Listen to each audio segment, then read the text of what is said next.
Ilang weeks na rin, pero maganda pong paalala as we look at 2 Peter, makikita po natin ang emphasis dito sa pagkakilala sa Diyos. At nabanggit natin sa mga unang pag-aaral natin kung paano nagsisimula ang buhay ng isang Kristiyano. At maliwanag at ito rin po ang katuruan ng buong kasulatan na nagsisimula po tayo sa pananampalataya. We begin by faith, we continue by faith, and we go to our Lord in faith. Diba? Ang buhay ng mananampalataya ay talagang sa pananampalataya. That's why the just shall live by faith. At sa pananampalataya ito, nakita po natin kung paano tayo magkakapareho. That common, that precious faith na ibinagkaloob sa atin ay isa.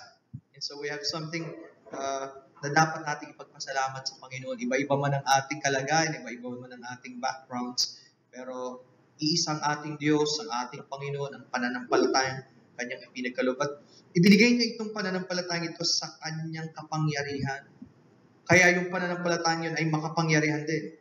Hindi po pwedeng walang maganap, hindi po pwedeng sinasabi nating nananampalataya tayo at walang nagbabago. So, it is according to His glorious power. Now, ginagamit ng Panginoon at ito po natin maalala gaano kahalaga ang salita ng Diyos. It is according to His precious promises. Ang mga pangako, ang mga salita ng Diyos. Sapagkat, how will we know kung sino ang pagtitiwalaan natin? Paano natin malalaman na talagang gusto ng Diyos na maligtas tayo? Di ba? Ito ay nakabatay sa kanyang mga salita. And so, niyayakap natin yon. Binibigay ng Panginoon sa atin yung ganun pananampalataya. Now, pagkatapos po natin makita yung pagsisimula ng buhay ng Kristiyano, napansin naman natin ang pagpapatuloy. So, kung natatandaan nyo, binagit natin sa sumusunod na mga talata from verses 5 to 7, ano ba yung mga bunga noon na nabanggit natin? Hindi necessarily kailangan yung una, okay, and sunod-sunod online, pero dapat ito po yung ebidensya. Masagana daw yung binabanggit na add unto your faith, virtue, and to virtue, knowledge, and to knowledge, temperance. So yung pagdaragdag na yung masagana daw, yung sapagkat mabiyaya ang Diyos eh. Okay? Bagamat may certain seasons tayo sa buhay Kristiyano na parang mga puno, parang mga halaman na hindi palaging kitang-kita, di ba? Na masagana yung bunga, pero may nangyayari. Even inside, God is doing something. And so, mahalaga daw po ito na examine natin, ito ba ay nasa atin? Now, bakit po? Sapagkat pag pumunta tayo sa huling bahagi nito, from verses 8 until 11, makikita natin ang tanging katiyakan na meron tayo. Now, if I ask you, how do you know that you are truly a Christian? Diba? How do you know na talagang niligtas ka na ng Panginoong Jesucristo? Of course, palagi bumabalik tayo sa salita niya sapagkat ito yung pinahayag niya sa atin and we claim that. But how do you know? Babalik na naman ako. Hindi, parang mahirap makontento eh. Sigurado ba yun? Bakit marami nagpo-profess pero hanggang profession lang? Diba? Ang Panginoon din na nagsabi na, many will say unto me in that day, Lord, Lord, but they will not enter the kingdom of heaven. Ba't hindi sila papapasukan? Nagpo-profess naman din sila. Anong pagkakaiba ng profession ng totoong mananampalataya kumpara sa mga hindi? Well, sana makita niyo po sa pag-aaral natin ngayon, the only guarantee we have ay hindi dun sa ating profession. Diba? Nabanggit rin ni Pastor Eric before, the talk is cheap. Madali yun eh. Anyone can say that. Pero kapag alam nating may ginawa at ginagawa ang Diyos, at iyon ay nagkakaroon ng bunga sa buhay natin, ng paglago, then nangangulugan may nangyayari. Okay? At dito sa yugtong ito, sana makita nyo gaano kahalaga yung bunga ng spiritual na paglago o katibayan ng spiritual na paglago. The evidences of spiritual growth. Titingnan po natin yan. Simula verse number 8, notice, bakit mahalaga yung mga bungang iyon na nagaganap sa buhay natin? Of course, ang Diyos na nagbibigay. Sabi niya dyan, for if these things be in you, and abound, they make you that ye shall neither be barren nor unfruitful in the knowledge of our Lord Jesus Christ. Okay? So, mahalaga pala na nakikita to sapagkat ito ang ginagawa ng Diyos. You cannot self-produce this or you cannot self-reproduce this. Hindi pwedeng gawin ng kahit sino to eh. Sapagkat alam natin, paggawa ng tao, temporary lang yan. Maaring for some time, it might be there, pero lalabas yung totoo. Pero ito daw, because of the divine nature na pinagkaloob ng Diyos, siya'y nananahan sa atin. Obviously, lalabas to. Hindi po pwedeng hindi. Yung pagkilos at pagbabago ng Panginoon.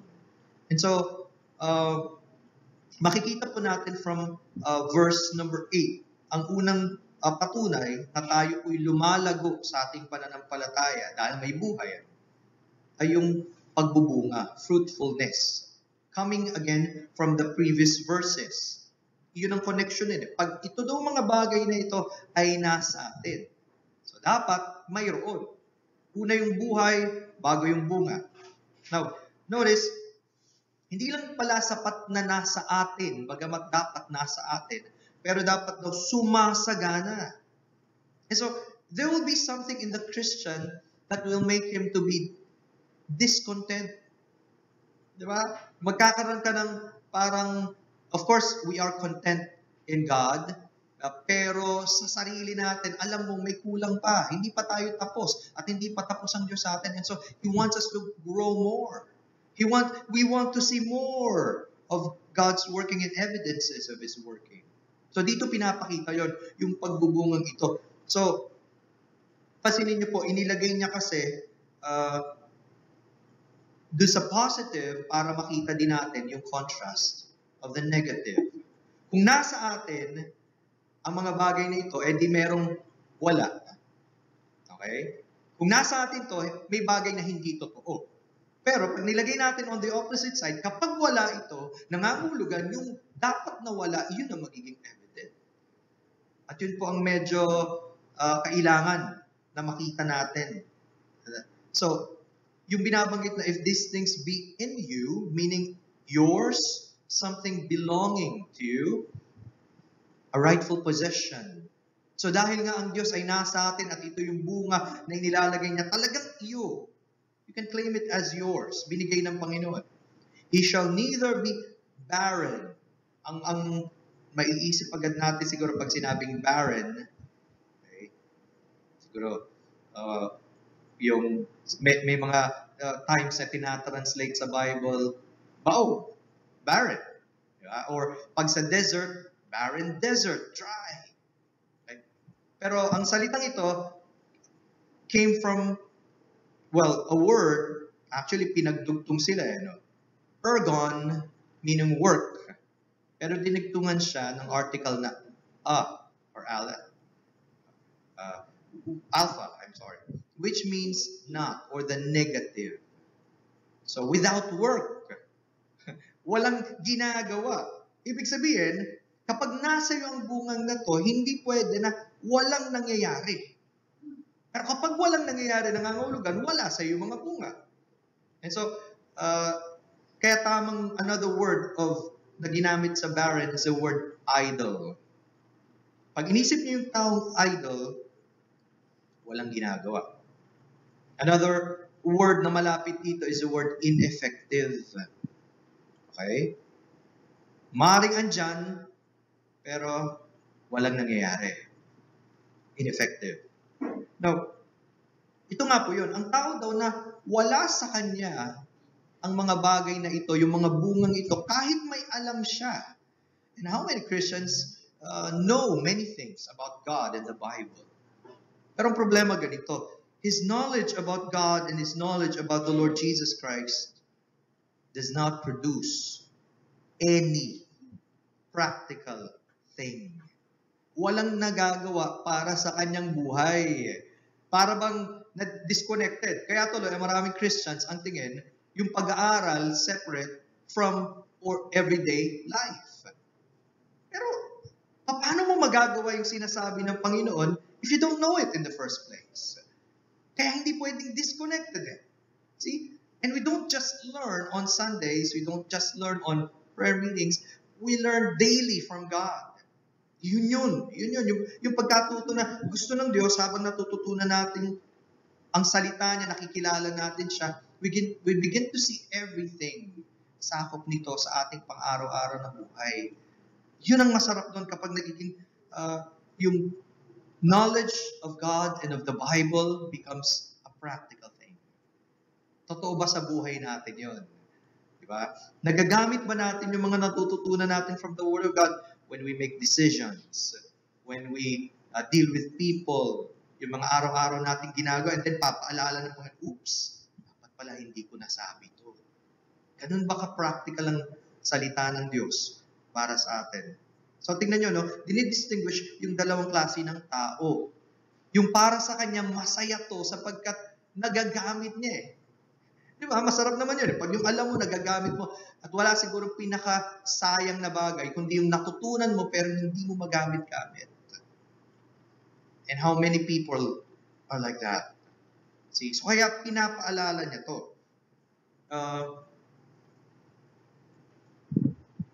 Sa akin sulat. Tandaan po natin. Kapag dito daw tayo nag-fail, una sa pagkakilala sa Diyos, at sumunod yung paglago sa kanyang mga salita na nagbubunga ito sa ating buhay, ang epekto nito sa lahat ng bahagi at aspeto ng buhay natin. Mahalaga ba yun? Palagay niyo? Napakahalaga. Bakit hindi tayo kailangan magtaka kapag on a regular day, magulo ang ating pamilya, we don't know how to solve the problems, hindi naman tayo nagpapahalaga sa Diyos at sa salita niya. Kapag ipinapangaral ang salita ng Diyos, ibinigay na ng Diyos yung prinsipyo, pero dumaan lang sa atin, and then pag panahon na hahanapin natin ang sagot, hindi natin alam. Magtataka ba kayo sa ganong klase ng buhay? Compared to the person na eager siya na matuto, and then he or she absorbs yung mga itinuturon po. And then, at such a time, pinapanalangin niya, Lord, turuan niyo po ako. Pag dumating yung problem na yun, or something na kailangan niyang pagdesisyonan, pinapaalala ng Diyos ang kanyang mga salita. Hindi pa ganun ang prayer ni David. Ako, nasa series akong pag-aaral sa Psalm 119 kasi binalik ako ng Panginoon dun after being so excited about yung kahalagaan ng salita ng Diyos. And totoong-totoo, at the time of David, he was so excited. Open thou mine eyes that I may behold wondrous things out of thy law. Whoa! Sabi ko, oo nga Panginoon, sana ganun yung aking excitement so that, hindi ko lang ito ginagawa sa duty na kailangan wala No, but because nararanasan natin sino ang Diyos, nakikilala natin siya, and then marami siyang itinuturong practical things na nagagamit natin. Ganun ba yung klaseng nararamdaman natin? Ganun ka-vital yung buhay ng isang Kristiyano. Kapag tayo ay pinapalago ng Panginoon, napakasarap. Pero on the other hand, napakalaki ng kaibahan sa isang taong walang ginagawa para sa kanya. May alam siya, pero head knowledge lang. Hindi nagkakaroon ng mabuting epekto para sa kanya. Di sayang. See? So, no wonder, pinapaalala niya ni Apostle Peter, kapag ang buhay natin ay naka-focus, naka-anchor sa Panginoong Jesucristo, kapag tiyak natin na siya'y nasa atin dahil sa kanyang mga salita, at kapag lumalago tayo sa mga bungang ito, so that nag-grieve tayo kapag alam natin hindi pa tayo malago sa isang area, and we don't stop. Hinihingi natin ang biyaya ng Panginoon. Then, maraming nangyayari sa buhay ng isang Kristiyano kapag ganun. Napakasarap. So, dito, habang pinapaalala sa akin ng Panginoon, I began to look and examine. O nga, no? Hindi kailangan, of course, malaking advantage kapag tayong matagal sa pananampalataya. Pero hindi kailangan matagal sa pananampalataya para makita natin ang lahat ng ito. Even as a new Christian, makikita mo na ito Andiyan ba yung init sa Panginoon? Ano? Pero lalong challenge sa atin na matatagal na. Because we can be so complacent. Alam ko na itong mga bagay na to and yet, we ignore them. Hindi na ganun kahalaga para sa atin. See? So, ang sabi dito, kapag ang mga bagay daw na ito, basahin ko sa Tagalog, sapagkat kung nasa inyo ang mga bagay na ito at sumasagana, ay hindi kayo pababayang maging mga tamad o mga walang bunga sa pagkakilala sa ating Panginoong Hesus. So, pansinin nyo, hindi lang para dito yung pagkakilala sa Panginoon. It will always have more effect sa buhay natin. Malalim ang resulta ng pagkakilala sa Kanya. It's a dynamic relationship with our Lord, with our Savior. So, ang unang patunay na lumalago tayo kapag nakikita na natin ang mga bungang ito na sumasagana sa atin. Hindi lang andyan dyan, pero sumasagana. Pangalawa, papansin natin, ano ba nangyayari sa ating pagtanaw? Sabi sa verse number 9, but he that lacketh these things is blind and cannot see afar off, and hath forgotten that he was purged from his old sins. So nilagay niya sa negative side, pag wala ito, napaka-tragic pala ng epekto. Okay? Mabuti kung ito, physical sight lang. Because una, pag tinignan niyo yung sinasabi dyan, cannot see afar off. In other words, nearsighted. Ako, nearsighted ako. Okay? Now, kung physical lang ang pinag-uusapan, madali eh. Punta ka sa optometrist, patingin ka ng bagong salamin, and then, you're done. Diba? Pag nagawa, balik yung dating vision. But it's not as simple as that. Ang binabanggit pala dito, hindi maganda yung opposite na larawan eh. Kapag wala ito, kaya pala hindi po pwedeng makontento lang tayo at sabihin natin, it's no big deal. It is a big deal. Subukan nyo. No? Kung kagaya nyo na mataas na yung grado ng mata, kagaya ko, mataas ang grado ng mata ko, I cannot do without my glasses. Siguro kung sa bahay lang, okay lang eh. Kaya lang, minsan kahit sa bahay, ang hirap eh. Kasi hanggang dito lang ang aking vision eh. Ako kaya ko magbasa, kaya nga tinataas ko. Mas malinaw ang mata ko kapag malapit. Pero hanggang dito lang. But what about, kaya nga dati nung nagpapagawa ako ng salamin, wala akong salamin, sasakay ako ng jeep or lalabas ako, sabi nila, stab mo naman. Eh kasi hindi ko maaninag. So, hindi ko fault. Kaya lang, yung madaling gawa ng paraan. But what about when it comes to spiritual short-sightedness? In fact, nung tinignan ko yung salitang ito, yung cannot see afar off is from the word myopazo, which means to see only what is near, to see dimly. Kaya doon galing yung salita nating myopic. May problema talaga, ano? Talagang pangmalapitan lang. Now, again, baka ang dating, ano naman kung malapit? At least may nakikita pa rin. Pero it's not that. Ang dahilan pala nito, binabanggit sa nauna, but he that lacketh these things is blind and cannot see afar off. Kaya pala hindi siya makakita ng malayo sapagkat ang salitang ginamit, he is blind. At yung blind na ginamit na salita dyan is from tuflos, which means opaque. Di ba pag nakakita kayo ng glass na opaque, contrast dun sa transparent, wala kang makikita eh. Hanggang dun lang eh. No? So yung opaque parang smoky. Very, very limited. Talagang kung ano yung anon, andyan lang. Na anong ginagawa nito sa buhay natin kapag wala yung ganitong mga bunga at hindi tayo nagdi-desire na lumago sa Panginoon? Problem is, maraming Christians, ang nakikita lang natin yung sarili natin, yung pamilya natin, yung four corners, kung nasaan tayo. Di ba? Maraming Christians, hanggang dito lang ang nakikita. At hindi nila makita yung mas malaking, the bigger picture na gustong ipakita ng Diyos. Maraming Christians, abala tayo sa maraming bagay and we see, ito na yung mahalaga. Pero yun ba yung pinakamahalaga? See? Hindi natin napapansin siguro na uubos na yung ating buhay sa mga bagay na ito. And are you content na yun na yun? Or do you know that there are still greater things God wants for us? Mali bang paglinawin muli ng Panginoon yung ating pagtingin, hindi natin makikita yung mga greater things na gusto ng Diyos. For example, wala tayong burden for the lost. Why?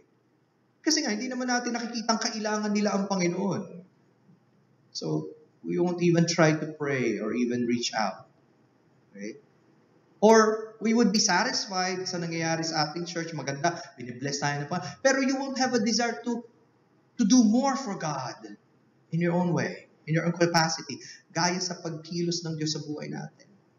So nawawala yung ganong excitement, nawawala yung ganong desire for God, as if, at alam nyo naman, palaging ginagamit sa atin ng enemy, di ba?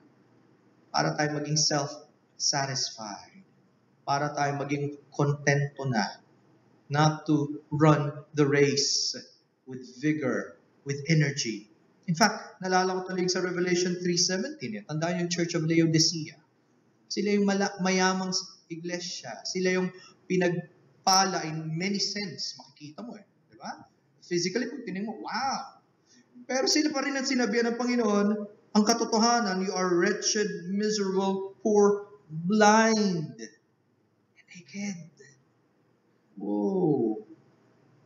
Hindi pala sapat na makontento tayong meron tayong nakikita. Ang tanong, marami bang pinapakita ang Diyos sa atin? And are we able to see even from a distance? Alam nyo, mahirap kapag tayo nalalaman lang natin something is wrong kapag andyan na. Diba? Kasi binibigyan tayo ng warning ng Panginoon even before. See? Sino nakaka-detect and analyze nun? Hindi yung isang Christian who has become sensitive to God, to the leading of God. Talagang bawat step, bawat decision, ipinapanalangin niya. And so, notice the difference. Hindi maganda yung alternative. Hindi ito yung isang bagay na pwede nating sabihin, ayos lang yan, kahit hindi ako nag-grow in many aspects. No. We might, ako, include ko yung sarili ko, we might fall into this category. Hindi na natin nakikita yung sarili natin sa liwanag ng salita ng Diyos. Para sigurong, kung maalala niyo yung 1 Corinthians 15, the first verses, kung saan dinefine ni Paul yung gospel, diba, sa ginawa ng Panginoong Jesucristo. Pero meron itong pagtanggap sa Ebanghelyo na walang bunga, walang kabuluhan. Bakit? Unless you have believed in vain. Oo, naniwala ako. Pero walang kabuluhan. At wala kang makikitang pagbabago sa buhay. Wala kang makikitang excitement for God. Wala kang makikitang commitment or dedication for God. See, bigla ko nga naalala, kung sa atin, palaging napakalaking issue to put God first, at palagi na lang pinagtatalunan na merong kailangang unahin bago ang Diyos, then something is definitely wrong. At baka hindi na natin napapansin o nakikita yun. See? So, tandaan nyo, pinapaunawa ni Apostle Peter ang katibayan ng ating paglago. Nakatibayan naman na may buhay ay yung ating pagiging mabunga, yung pagkakaroon ng tamang pagtanaw, having the proper vision. And then, thirdly, from verses 10 to 11, dito niya binibigay ngayon yung katiyakan, the security. Okay? Anong sabi? Wherefore rather, before I go there, sabi sa verse 9, kapag wala daw ito at hindi na natin nakikita yung ibang mga bagay, bakit anong dahilan? He hath forgotten that he was purged from his old sins. Para sa isang Christian, meron pa bang masahalaga kundi sa ginawa ng Panginoong Jesucristo at sa katubusang kanyang tinanggap? May masahalaga pa ba doon? I guess, kung tama ang ating isip at puso, sasabihin natin, wala na. Because God gave us all His best. He gave His Son. And then it took the Lord Jesus Christ to die for my sins. Wala nang masahalaga doon. And then, He proved that He is really God, the Savior, by rising again. Diba? May masahalaga pa ba doon? And yet, aminin natin, as Christians, dumarating yung panahon na parang it's an ordinary thing. Diba? Kaya nga tama yung pag sinasabi ni Sir Eric, how can it be sa isang tinubos ng Panginoon and then you do not want to remember what He did and you do not want to celebrate what He did? That means may mas mahalaga na. At yun ang binabagit na nakakatakot mangyari. No? Makalimutan mo yung ginawa ng Panginoon. Ooh. So, pinabalik lang tayo doon sa main thing. Main issue. Wala nang masahalaga doon. Because doon naka-anchor lahat eh. Kung hindi sa ginawa ng Panginoon, wala tayong katubusan. Wala tayong katiyakan. Wala tayong bagong buhay. Wala tayong pag-asa. Diba? Sayang lahat. Pero hindi eh. Yun nga ang mahalaga doon eh. Hindi sayang ang ginawa niya. Hindi walang kabuluhan. At sana yun maging evident sa buhay natin. So, as we look to the next part, the last part, makikita natin, paano natin mapitiyak? Sabi nga natin, ang confidence ng isang Kristiyanong lumalago ay ang ating katiyakan sa Panginoong Jesucristo. It is because of Him. Okay? Hindi sa galing natin, hindi sa tagal na natin, hindi sa dami ng alam natin. It is still because of Him. Hindi magbabago yun eh. Kaya hindi maaaring dun sa kanyang sinabi, kasi one time nag-profess ako, o one time nagtaas ako ng kamay, o one time I walked down the aisle, hindi yun eh. Pero, ano ba ang ginawa ng Panginoon? At meron ba siyang binago sa buhay mo? See? Malibang gawin ng Panginoong personal sa atin, walang kwenta yung ating profession. See, dito pumapasok kayo yun. Yung ating katiyakan ay dahil sa ginagawa ng Panginoon. So, notice, babasahin ko 10 and 11. Wherefore the rather, brethren, give diligence to make your calling and election sure. See? Notice, magkasama yung pagtawag at yung paghirang. Bagamat siyempre, ang pagpili ng Diyos according to the Bible is from eternity. Right? He hath chosen us before the foundation of the world. Nasa isip na tayo ng Diyos na lalong dapat tayong magpasalamat at mamangha as undeserving as we are. Pero in time, tatawagin niya tayo eh. Sa panahong itinakda niya, dadating sa atin ang tinig ng Panginoon. And then, wow, we will hear. Magkakaroon ng sense, magkakaroon ng meaning, magkakaroon ng halaga kung sino siya. At makikita natin gaano tayo nangangailangan bilang makasalanan. So, magkasama yon. Similar dun sa 2 Thessalonians 2. Tingnan niyo po. So, hindi natin pwedeng paghiwalayin to. No? 2 Thessalonians chapter 2. Ano pong binabanggit sa 13 and 14? But we are bound to give thanks always to God for you, brethren, beloved of God, of the Lord Jesus, beloved of the Lord, because God hath from the beginning chosen you to salvation through sanctification of the Spirit and belief of the truth. Notice the means. Kaya hindi pwedeng sabihin ng isa na, kung ikaw naman inelect, mangyayari kahit lumapit ako, hindi. No, may ginagamit ang Panginoon na means. Malalaman mong elected ka ng Diyos kapag ka kumilos ang Espiritu ng Diyos at sumampalataya ka sa katotohanan ng binibigay ng Panginoon, lalo na patungkol sa kanyang anak. Pag hindi dumating yun, wala kang masasabi na ikaw ay kasama sa mga elected.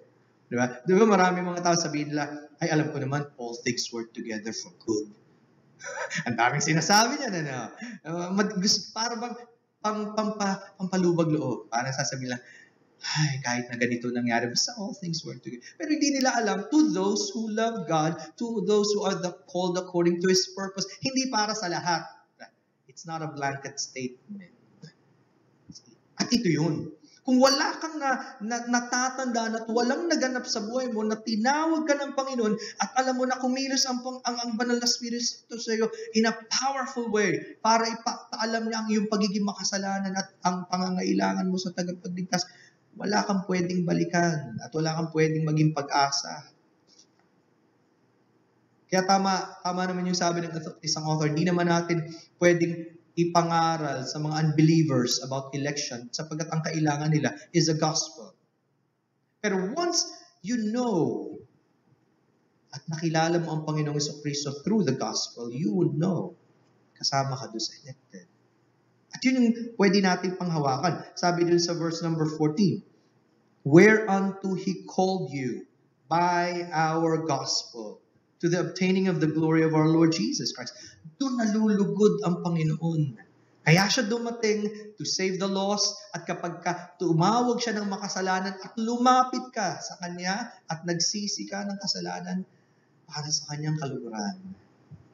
See? So, dito pinapakita ang makapangyarihan pagkilos ng Diyos. So, kaya pinapaalala ni Apostle Peter ang pagpili at pagtawag ng Panginoon. And so with all of us, nating makalimutan yun, not because of us, but because of Him. Sa Panginoon lang. Salvation belongs unto the Lord.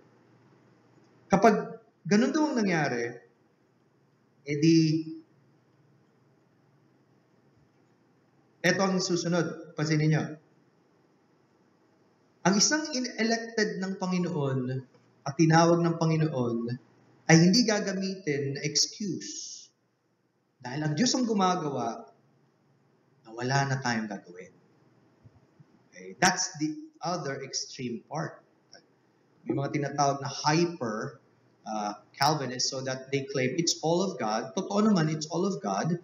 Pero sa Bible, pag makikita nyo, na kapag kumilos ang Diyos, may ginagawa siya so that that person will respond. At gusto niyang may gawin para sa Panginoon. Diba? So, hindi lalong magiging excuse to para sa mga Christians para baliwalain yung dapat natin gawin. And notice the term na ginamit.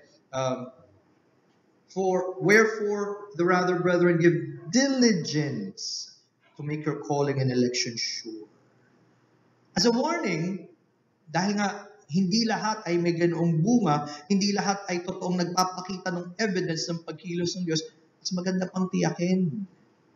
Sabi ko nga, kapag totoo ka palang anak ng Panginoon, lahat tayo dadaan. Marahil iba-ibang karanasan, pero iisa ang common.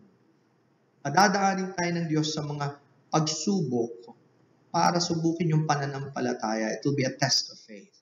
At pag pinadaan yung ating pananampalataya, just like gold na pinapadaan sa apoy, it will emerge na pure. Makikita dalisay galing sa Panginoon. So kung dumarating ka sa panahon ng pagdadoubt, talaga bang ako niligtas ng Panginoon? Mas mabuti yun. Why? Hopefully, it will bring you para lumapit sa Panginoon to seek Him and then His Word, at siya rin na magbibigay ng assurance. Ang sino mang Kristiyanong hindi dumaan sa anumang pagdududa, because may mga nagtuturong, hindi ka na magdududa as a Christian, mas delikado. Why? Because baka naman self-confident ka. Kasi minsan, may nangyari sa akin, ang binabank on mo ngayon, ang pinangawakan mo, yung nangyari, hindi yung gumawa na ang Panginoong Jesucristo. And how many are like that? Sa sobrang tagal na sa church, kampanteng-kampante na. Ganun ba kayo? Oh. And I'm speaking to all who have ears to hear. Sabi nga, di ba, Sir, kung kayo kabataan, dumating ka na ba sa point na palagi ka na lang, wala lang dating. Matakot ka. Dahil kung walang dating sa iyo ang salita ng Diyos at hindi ka nag-aalala sa kalagayan mo, baka isa ka doon sa mga bulag. Kung tayo mas may edad na at mas matagal na, dumating na ba yung panahon talagang tinanong natin sa Panginoon at kinonfirm sa atin ng Diyos through His Word? Mahalaga po yun. See? So, give diligence. Ito po rin yung salitang ginamit sa verse 5, giving all diligence. Talagang may pagsusumikap, may pagsusumikap. Para bang Kung mahalaga sa iyo to, hindi ka makukontento hanggat hindi tiyak. At kapag natiyak mo, gusto mong magpatuloy. More. See? So yun po yung bunga ng pagkilos ng Diyos sa atin. Well, salamat kung tayo dinala ng Panginoon sa isang napakasarap na katiyakan sa Kanya. Sa Kanyang mga salita. Na dapat nagdadala din sa atin para lalo magpursige para sa Panginoon. Hanggang sa lakas na binibigay niya sa atin, hanggang sa kakayanang pinagkakaloob niya sa atin. See? Sabi po dun sa verse 11, anong mangyari? Sa isang masikap daw at masigasig sa Panginoon at sa pagtiyak ng paglago sa Kanya, sabi, for so an entrance shall be ministered unto you abundantly into the everlasting kingdom of our Lord and Savior, Jesus Christ. Napakaganda. Wow. Habang tinitingnan ko to, yung salitang minister,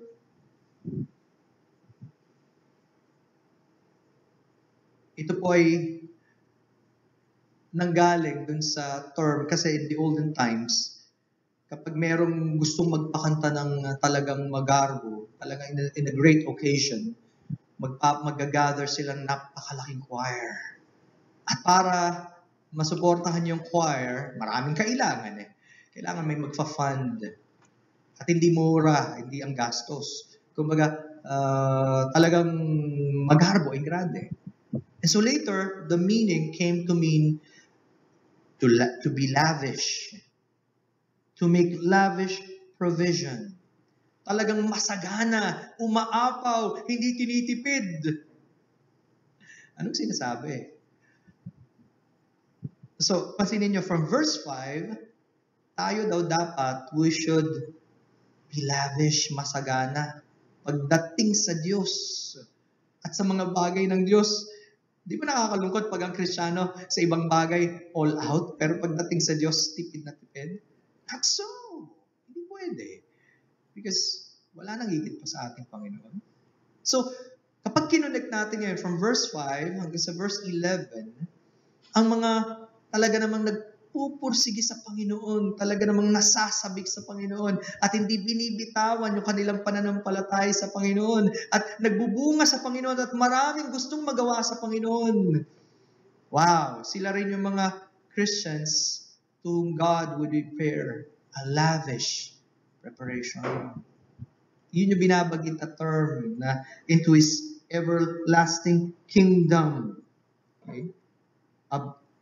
Shall be ministered unto you abundantly into the everlasting of our Lord and Savior, Jesus Christ. Wow, what a great time to be there. Pero bago yun, dito muna. Before we can actually expect yung, wow, masagana, napaka-grande, napakasarap ng pag-welcome ng Panginoon. Well done, my good and faithful servant. Then, dapat, ganun talaga ang naging buhay natin. We must have done well because of God and His grace. We must have been faithful to Him. Dapat sumagana tayo and encourage natin ang iba na sumagana pa. Napakasarap mga kapatid. This is actually a very bright picture, an encouragement sa mga Kristiyano na nagpapatuloy sa Panginoon. Our labor is not in vain in the Lord. Tamang sabi nito si Eric. Diba? Kapag ipinore out mo ang sarili mo para sa Panginoon, walang anuman dyan ang namimiss ng Panginoon if it is for His name's sake. Wow, sarap. And yun ang masarap na picture makita. Diba? Pagpunta natin sa Panginoon, finally, everlasting rest, everlasting contentment, everlasting joy in the presence of our King. Pero nakakalungkot kung dumaan tayo sa mundong ito and we've been given all of the opportunities, pero hindi natin sinamantalaan, mga kaibigan. How do you want it to be for you? Siguro magandang paalala to, no? Kung totoo sa panahon ni Apostle Peter, totoo pa rin sa panahon natin. Do you want your entrance into the kingdom of God to be grand? extravagant because kikilalanin niya tayo na naging matapat sa Kanya, o mahiya tayo sa harapan ng ating Panginoon. Well, may the Lord encourage us all. Hindi mo kilala ang Panginoon, sana ito yung mapag-isip ka para naisin mo na makasama siya sa habang panahon dahil isa ka sa may kilala sa Panginoon sa Kristo. Gamitin natin ang buhay natin para sa Kanya. May God bless.